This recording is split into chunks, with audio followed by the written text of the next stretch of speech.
mwese bakunze ibiganiro vya HTV nongere ndabahe nikaze murano makuru yaranze indwi twaraye turangije naye akabagizwe n'ingingo nkuru zikurikira. Harahimbajwe umusi mukuru wa Pasika, umusi muri ndwi twaraye turangije, umusi Abakristo bibuka ugufa no kuzuka k'umwami wacu Yesu Kristo.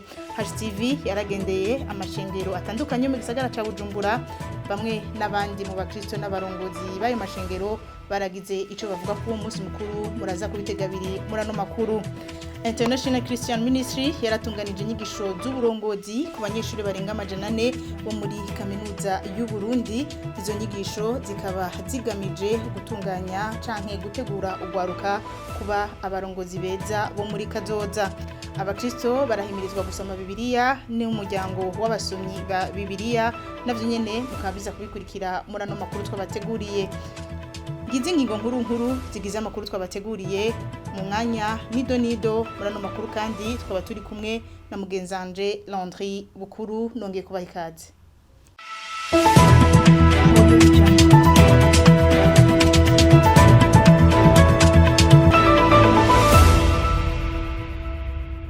Nongeye kubaha ikaze murano makuru. Muri ndwi twaraye turangije nkuko nari nabimenyesheje mu ngingo nkuru zigize no makuru. Harahimbajwe umusi mukuru wa Pasika, umusi mukuru wibutsa Abakristo gufa no kuzuka k'umwami wacu Yesu Kristo.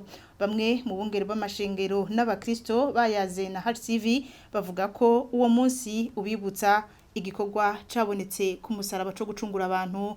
Tubakurikire. Nisunze ijambo ry'Imana, Pasika no kujabuka. Ikindi naco mwisezerano rishasha muri kino gihe, Pasika kuri twebwe ni kuva mu buja bw'icaha. Yesu yarapfuye arazuka kugira ngo twebwe tubashe kuva muri ubwo buja aho tujakariye ivyaha. Kwihimbaza bidufasha kwibuka urupfu n'izuka ry'umwami wacu Yesu Kristo. Bitwibutsa igikorwa c'igorogota ku musaraba, aho twacunguriwe, aho twatabariwe, aho twajabukiye, aho twarenganiye urupfu. Rero numva ari guhimbaza Imana mu buryo budasanzwe, twibuka ico gikorwa kidasanzwe cakoretse ku bwacu. Pasika ni intsinzi y'umwami wacu Yesu Kristo ku rupfu. N'igihe Yesu yatsinda urupfu akazuka mu bapfuye, n'igihe amaraso ya Yesu Kristo yaduha intsinzi. Guhimbaza Pasika ni ikintu gikomeye cyane mu buzima bw'umukristo, kuko muri iyo ntsinzi niho twakiriye gukira indwara, niho twarose kubaho ubugingo budashira, niho ivy'Imana yari yaravuze byose kwizobishikiriza umuntu, umwana w'umuntu, niho twabironkeye mu kuzuka k'umwami wacu Yesu Kristo. Rero nk'Abakristo turinda kwigina iyo ntsinzi tukacelebra. Guhimbaza Pasika ku bwacu ni ikintu gihambaye cyane mu buzima bwacu nk'abana b'Imana, nk'Abakristo. Igituma tuyihimbaza buri gihe cyose nuko igihe Kristo yapfa twapfanye nawe, n'igihe yazuka nuko twazukanye nawe. Duhimbaza ukuzuka k'ubuzima bushasha Imana yaduhe muri Kristo Yesu. Kuvuga si ubuzima gusa, novuga ati bw'impwemu, ni ikintu kibandanye no mu buzima bw'umubiri. Kuvuga igihe Kristo yazuka hadutse ibintu byose byacu byari byarapfuye. Niyo mpamvu tuyihimbaza igihe cyose. Ubwanje Pasika ni intsinzi, ni ubuzima bushasha, ni intango nshasha, ni umunsi naronkeye ko ubugingo bushasha kubw'urupfu rwa Kristo no kuzuka kwiwe. Ijambo novuga ngo Pasika ndarisubira mu jambo rimwe, mugabo ni histoire y'abantu, ni histoire de l'humanité. Nta na hamwe mu kindi gitabo c'abantu bemera bavuga umuntu yapfiriye icaha wundi, aho Imana izigapfira ku muntu. Ni Abakristo gusa twe twenyene icaha catorewe umuti ngaha kw'isi. Abandi bavuga ngo izoterwa umuti mw'ijuru canke mu bindi bihe, mugabo twebwe Imana tugiye ko yagitoreye umuti ngaha kw'isi, ko twese iyo twemeye Yesu tukamwemera nk'umucunguzi wacu, tuba twemeye yuko atacaha kizosa kutwagira imbere y'Imana. Rero nuko nosigura Pasika. Ikiguzi catanzwe kidasanzwe. Yesaya niwe yavuze ngo igihano kituronkesha amahoro cabaye kuri we. Rero abantu kwibuka ko agakiza kabo gucunguka kwabo byavuye mu kiguzi kidasanzwe cyo kwitanga kwa Yesu Kristo. Ni ikintu gikomeye cyane kwibuka. Hanyuma ikindi, Pasika kuyihimbaza bifasha abantu gushima Imana, kuyihimbaza ingene akiza kabo ari akiza kibihe bidashira, ata bindi bimazi abantu bahamagare gutanga, mugabo abantu bahamagariwe kuguma bahimbaza Imana, bashima Imana kubera ico kimazi cyatanzwe. Bwanje Pasika ni intango shasha canke amahigwe ya kabiri umukristo wese yahawe. Umuntu wese yavutse ubwa kabiri yaronse amahigwe ya kabiri yo guhindura ubuzima bwiwe. Guhimbaza Pasika no kwibuka intsinzi umwami Yesu yaturonkeje twebwe nk'abana b'Imana. Rero iminsi yose yo hageze Pasika ni gihe cyo kwibuka ikiguzi Imana yatanze kugira ngo twebwe turonke ubuzima bushasha. Mu kubandanya no makuru, abanyeshuri 443 bo muri kaminuza y'u Burundi nibo bakurikiye inyigisho z'uburongozi. Ico gikorwa cyateguwe na International Christian Ministries ICM, kikaba gifise intumbero yo gutegura urwaruka kuba abarongozi bazana impinduka muri kazoza. Uwuserukiye abanyeshuri muri kaminuza y'u Burundi arashima ku bw'ico gikorwa. Ni inkuru dushikirizwa na Bonaventure niyo mungere. Izo nyigisho zibaye ku nshuro ya mbere zitabwe n'abanyeshuri bagera ku 443 bava mu bigo bitandukanye vya kaminuza y'u Burundi. Ivyigwa vyatanzwe hanini bikaba vyari bifatiye ku kungene abanyeshuri bohinduka abarongozi beza muri kazoza. Asha niyo nizigiye umwe mu bigishije yifuza ko abanyeshuri bashira imbere ubumenyi kuruta amanota.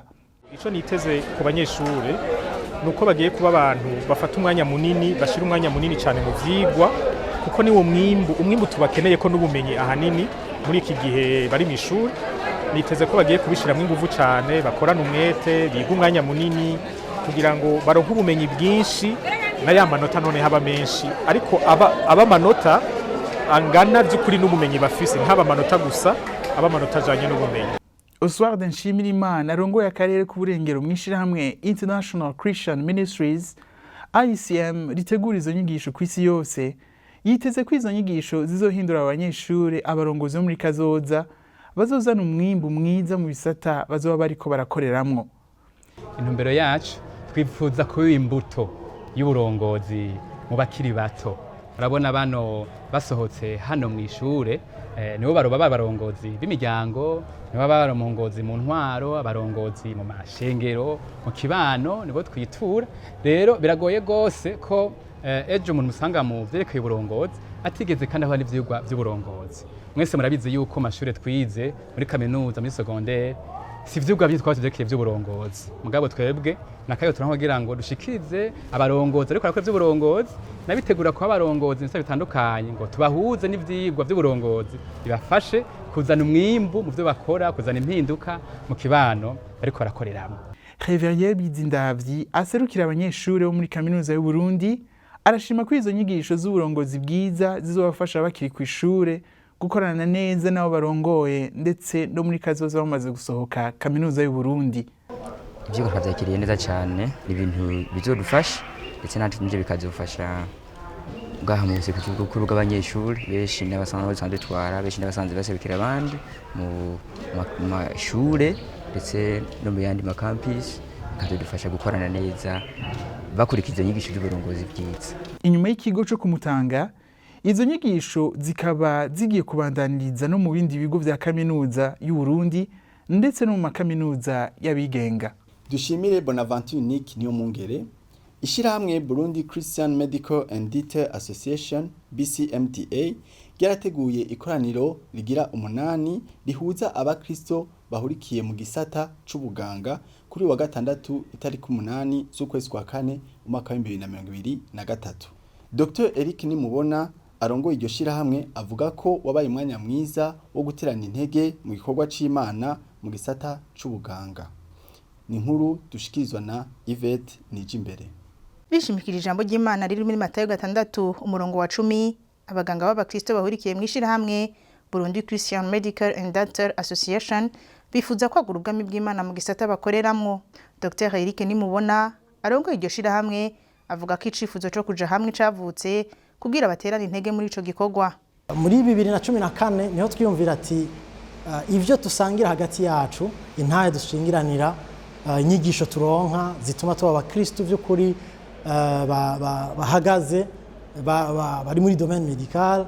Ni vyiza ko twozisangira n'abandi atari abaganga gusa, les médecins gusa, ariko n'abaforoma n'abize vya psychologie clinique n'abafarumasi. Twavuga tuti umuntu wese akorera mu gisata cy'ubuvuzi yamenye Imana, tukwiye kwegerana tugakomezanya tugashingiranira intahe kugira ngo umutima w'Imana ugwire muri abo bantu bakorera mu gisata cy'ubuvuzi, maze abantu bafashwe gusumbiriza kurusha. Dr. Viateur Nsabimana yatanze icigwa akaba yerekanye ingene abaganga b'umuco n'umunyu mu gisata c'ubuvuzi. Mbega umuco bisobanura iki? Twabonye ko ahanini nibikorwa Imana itwitezeho nk'abakristo bakiriye Kristo, aho dusanga cyane Paulo abivuga ko ikijanye n'ingene inyifato umukristo akwiye kugira mu kazi, haba umukoresha, haba ku mukozi, haba ingene abana n'abandi ku kazi, na cyane cyane twe turi mu gisata novuga kidasanzwe ugereranyije n'ibindi bisata, kuko abatwiturana abagwayi nabo baba bakeneye cyane urukundo, kubona ko tubitayeho. Na Dr. Harahimbajwe umwe mu bitavye iryo huriro avuga ko igituma akunda kwitaba iryo koraniro ari uko afashwa n'intaho z'igikorwa c'Imana muri ico gisata. Ndayizamwo buri gihe ibaye ku mwaka, ndayizamwo nsiba ari uko atakundi biri bugende, naronse ikimfatira kitahava.